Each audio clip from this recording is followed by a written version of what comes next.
What's going on, tiny wheelers and trail riders and path seekers? Today we have a project. I saw these on eBay. A lot of 5. They were sold as parts, untested, does not work.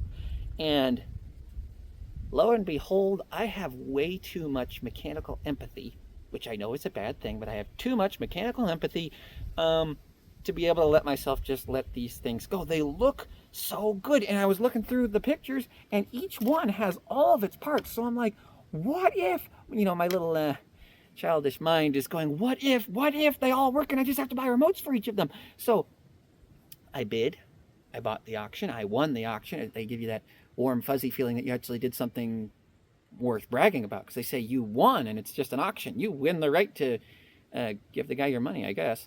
So I got them all home, and I plugged their batteries in, or plugged a battery into each one and paired this remote. It didn't come with a remote. The lot was a part slot, so you didn't get any remotes, you didn't get any batteries.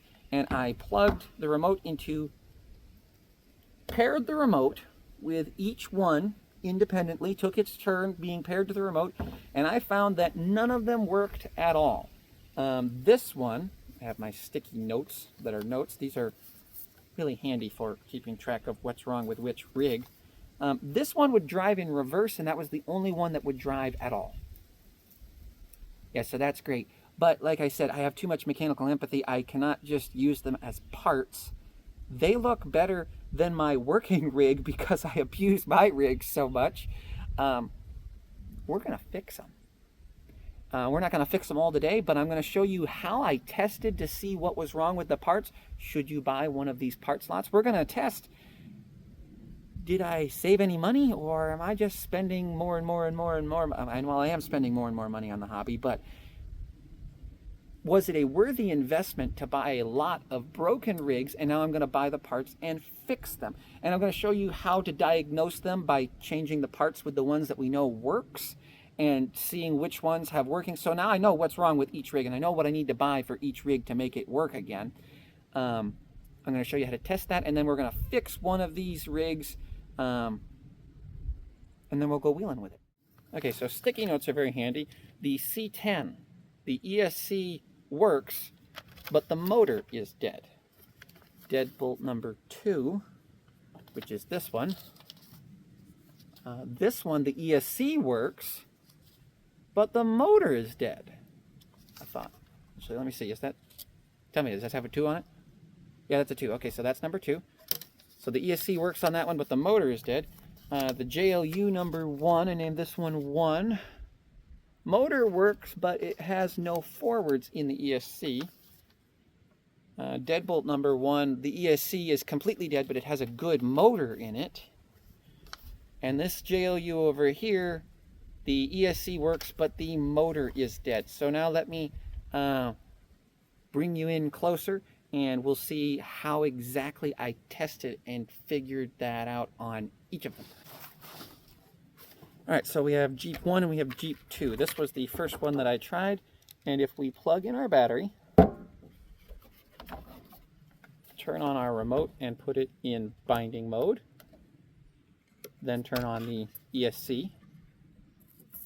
Okay, so we have steering. We try and go forwards, nothing.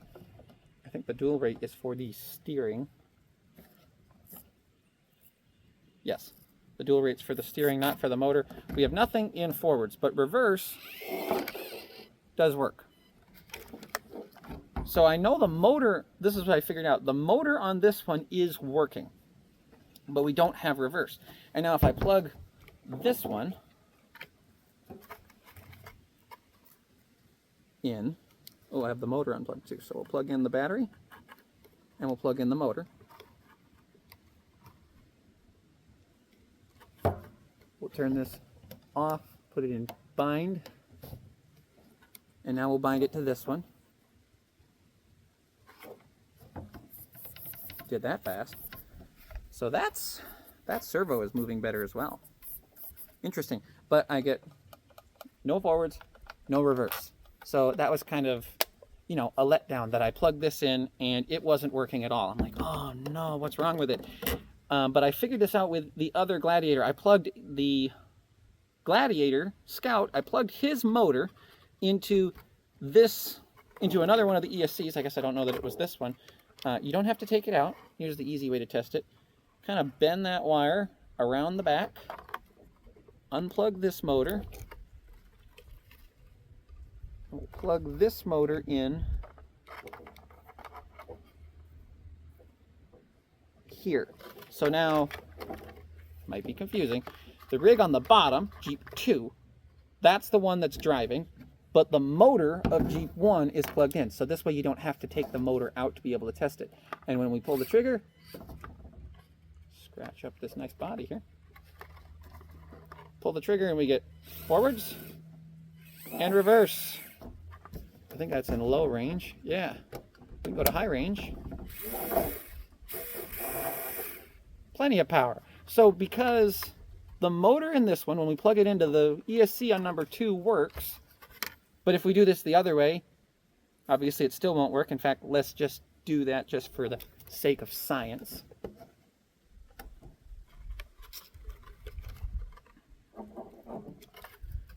Plug this battery into here.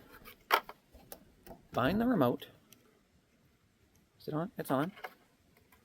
Unplug this. Pull the wire out the driver's side.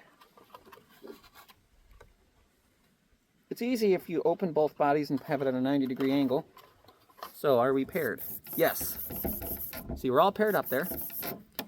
And when we pull this, no drive and no reverse. Maybe we're not plugged in all the way.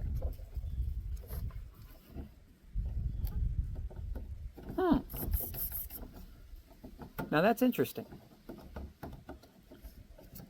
Weird. Why does reverse work when I plug in the other motor? Now I don't know. This ESC, yeah, the contacts look fine. So this ESC is not working on Jeep number 1, but the ESC is working on Jeep number 2, but its motor is not working. So, an astute mind will figure out that there is a way to fix this. This ESC needs to go on this Jeep, or this motor needs to go in that Jeep. Swapping the motor is a little bit harder, but I think we can do the ESC right here outside on top of a bucket, and we'll make this one drive. Let's go ahead and do that. Okay, so easy way to do this, we've removed the battery, turn off this remote. I'm going to use a multi-tool, and I got a can opener. Literally a can opener. These things are held down with double-sided sticky tape. It's going to make bad noises, but it's going to come off. Actually, oh, you know what I should do before I do that? I should unplug. See if these hobby tweezers work. They don't. We're going to use the pliers. It's MacGyver time. I'm going to pull out this. That goes in the steering channel. Don't forget that. That goes in the LED channel. Don't forget that. I'm going to pry this up. So this ESC, because this is Jeep 1, I can tell because this one, the fenders are kind of rubbed. This body is pristine. I have no idea how they fried this poor little ESC without destroying the body, but they managed to do it. And I also have a utility knife. Who doesn't have a utility knife? If you don't have one, you really need one. You just take a utility knife and clean the foam off so it sits flat. That's working terribly. Resorts to fingernail. Alright, so that's one. Jeep 2 has a good ESC. So, we'll unplug the steering servo. Unplug its headlights. Stick our little pry tool in. Opens up like a tin can. And I'm losing my sticky notes. It's a glorious day to be outside, you know. Now on this one we're going to try and clean off the bottom a little bit. Don't cut towards your hands, kids. That's how you end up getting called lefty for the rest of your life. Actually, we're going to multi-tool again. That's doing it better.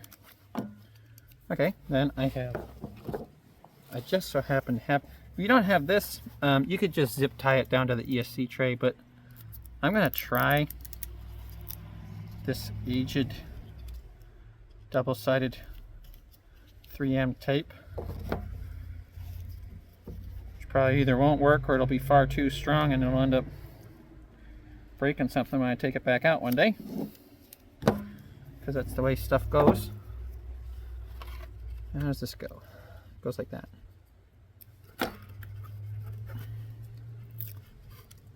Stick it down just so.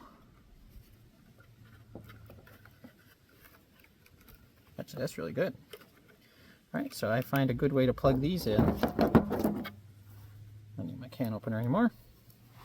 I just use the pliers. Okay, so we'll stick the steering servo into the steering. The LED, because I like to be thorough, into the LED slot on those pins. Yep.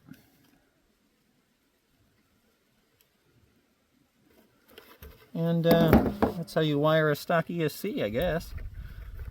Run this motor cable up underneath. Plug it into the moat.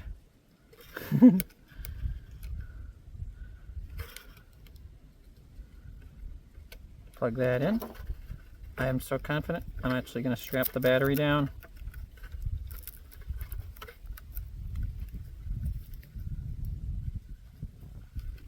Plug this into there. I think we were bound to the other one last, so we'll put it in bind.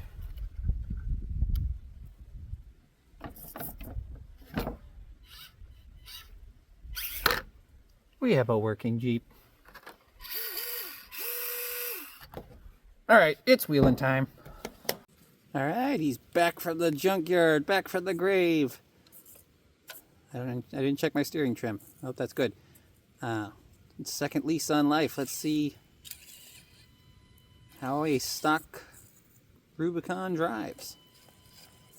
Oh, I think I'm in high range. Ooh, there's a nuance to having a version 1 remote that I didn't have before.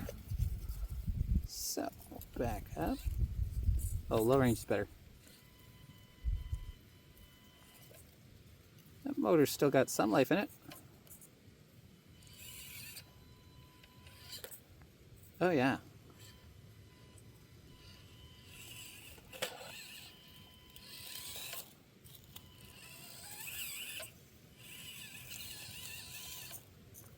Alright, let's get in there and try the gatekeeper.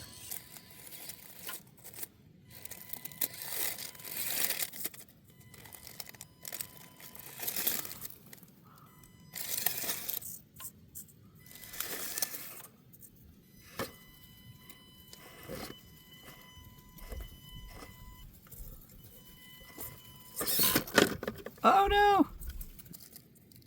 Alright, I call this big rock in the entrance to the canyon the gatekeeper.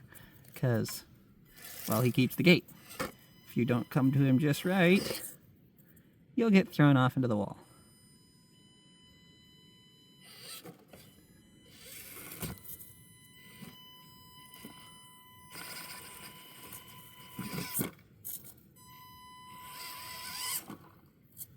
Not bad.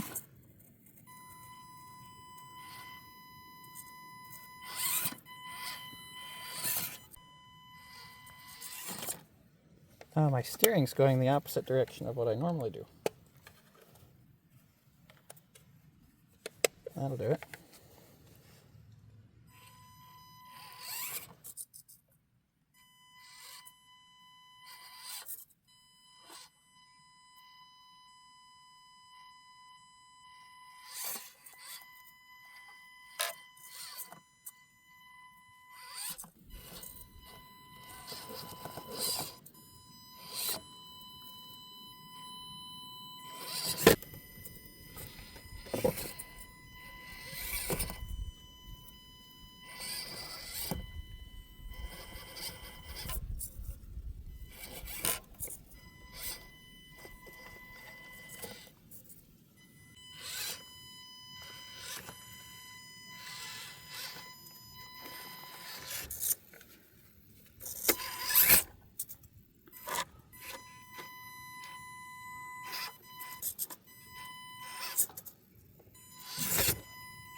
Very nice save. Ooh.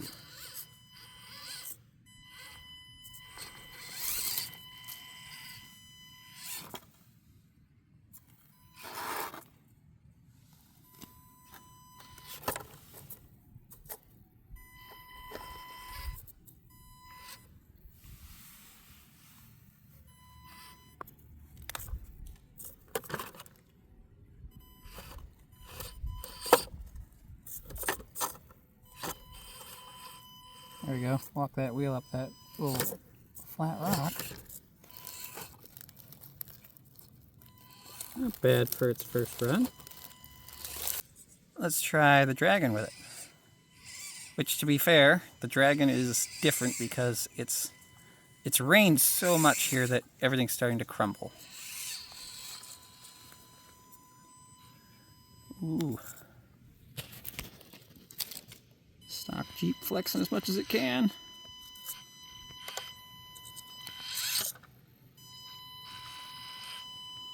Ooh, look at that little bit of tire roll. Oh no. Oh. Not bad.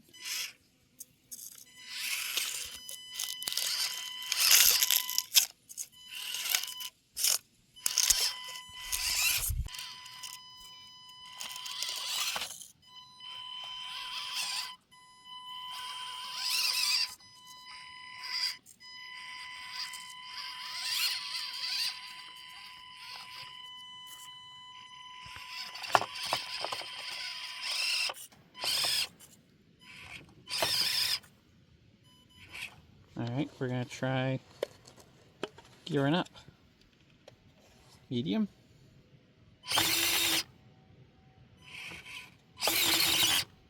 Can it make it? Wow. Okay.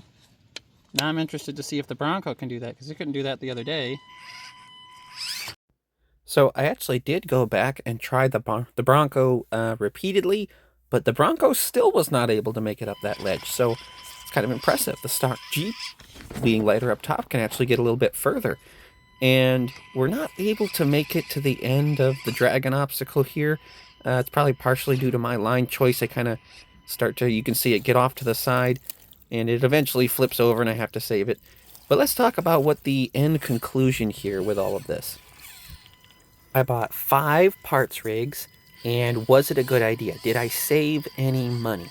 So compared to buying stock complete rigs, probably not very much. If you just went to the store and purchased these, I mean, different rigs have different price tags, obviously. The deadbolt's a little bit cheaper than the rest of them. If you get them on a Black Friday sale, it's going to be right about the same price as if you bought these and fixed them. But for some of us, probably myself included, buying a stock one and fixing it is fun.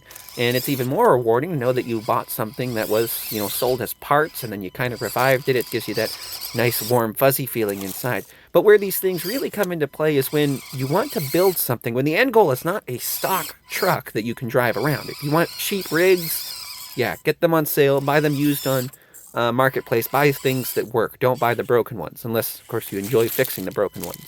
But if the end goal was that you wanted to have an upgraded rig, well, by the time you put the upgrades on, you end up taking some of these stock parts that come broken on these rigs back off. So you do save money. If the end goal is like a budget build, I think you can save a good 50, maybe even 60 or even more dollars by buying the broken rigs, buying a parts lot or a parts car, and then repairing it to what you need it to be, because you'll just have the few stock parts that should remain stock, and then you can replace all of your brass steering knuckles, brass differential covers, and suspension linkages. I found one of the deadbolts actually has bent suspension linkages, so that's going to need to be replaced as well.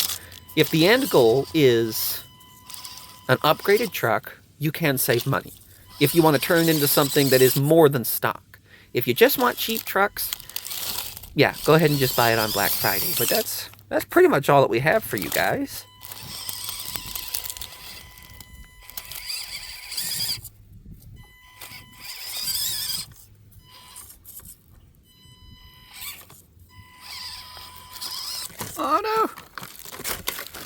was so close. But at the end of the day, we're all just sitting outside playing with toy trucks.